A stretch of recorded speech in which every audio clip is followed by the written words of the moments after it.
अध्यक्ष महोदय, राज्यपाल महोदय ने अपने अभिभाषण में शहीदों का जिक्र किया, शहीदों के विचारों को आत्मसात करने का जिक्र किया, लेकिन मैं कहना चाहता हूं कि शहीदों के उन्हें माला चढ़ाना, उनके विचारों को आत्मसात करने से कहीं ज्यादा जरूरी है शहीदों को सम्मान देना। मैं एक झारखंड, चूंकि माननीय मुख्यमंत्री भी झारखंड आंदोलनकारी के सुपुत्र, आज वो मुख्यमंत्री हैं, मैं भी एक झारखंड आंदोलनकारी का बेटा हूं, आज मैं विधायक के रूप में आपके बीच हूं, लेकिन आज असंख्य झारखंड आंदोलनकारी के परिवार है जो छत विच्छत हो चुका है। इसलिए मैं चाहता हूं जिस प्रकार एसटी आरक्षण, ओबीसी आरक्षण और एससी आरक्षण, ईडब्ल्यूएस आरक्षण के साथ झारखंड आंदोलन की लड़ाई लड़ने वाले आंदोलनकारियों के परिवार को, आश्रितों को 5% आरक्षण की व्यवस्था की जाए, ये मैं सदन से मांग करता हूं। अध्यक्ष महोदय। सदस्य जयराम जी बोलिए, बोलिए आप बोलिए। धन्यवाद अध्यक्ष महोदय। मैं माननीय राज्यपाल महामहिम के अभिभाषण की सराहना करने के साथ साथ अभिभाषण के विपक्ष में कुछ बातें रखना चाहता हूं। माननीय राज्यपाल के अभिभाषण क्रम संख्या 6 में केंद्र सरकार से 1,36,000 करोड़ वापस लाने की बात कही है और सही भी है, और हर एक राज्य को उसका बाकी पैसा मिलना चाहिए, उनका हक मिलना चाहिए। लेकिन अध्यक्ष महोदय, मैं आपके माध्यम से सरकार से पूछना चाहता हूं कि राज्य के सभी बैंकों ने मिलकर 2019 से 2024 तक 5,55,018 करोड़ रुपए दूसरे राज्यों को भुगतान करने का कार्य किया है।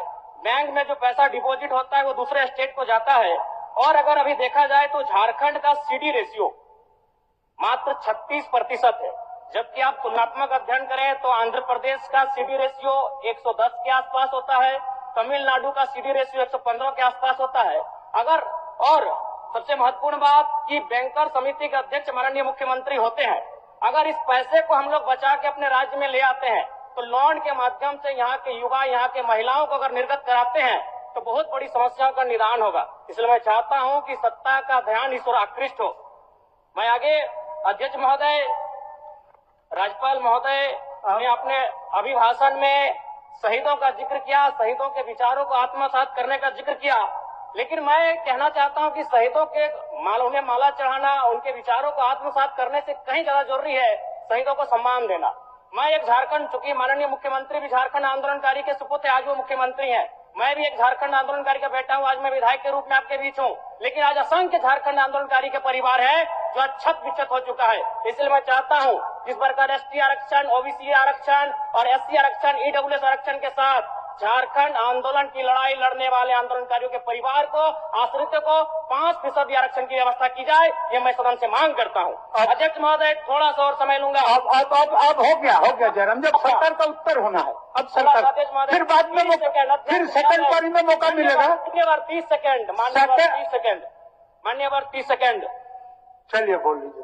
राज्यपाल महोदय के अभिभाषण में इको टूरिज्म डेवलपमेंट कॉर्पोरेशन निर्माण की बात कही है, जो कि सराहनीय है, और मैं चाहता हूं मेरे क्षेत्र में एक पारासात में पुत्रीगढ़ी आता है और डेलिया डैम आता है, उनका उस दिशा में भी डेवलपमेंट करने की दिशा में आगे बढ़ा जाए। और सबसे महत्वपूर्ण बात जो झारखंड के नाम में छुपा है, झाड़ और खंड, झाड़ यानी जंगल, खंड यानी जमीन भूभाग, एक बहुत बढ़िया संबोधन अभिभाषण रहा महोदय, जिसमें उन्होंने जीएम लैंड की जो रसीद 2017 में रोकी गई थी उसकी रसीद पुनः काटी जाएगी। लेकिन मैं साथ ही साथ यह भी चाहता हूं, क्योंकि झारखंड में जितने भी उद्योग स्थापित हैं, चाहे वो रांची का एचईसी हो, दिल्ली का हिंडाल्को हो, सरकार का उत्तर माननीय मुख्यमंत्री, यदि 20-25 वर्षों के बाद उन उद्योगों की जमीन खाली पड़ी है, माननीय मुख्यमंत्री को वापस कराई जाए, मैं आपसे ये मांग करता हूँ। धन्यवाद।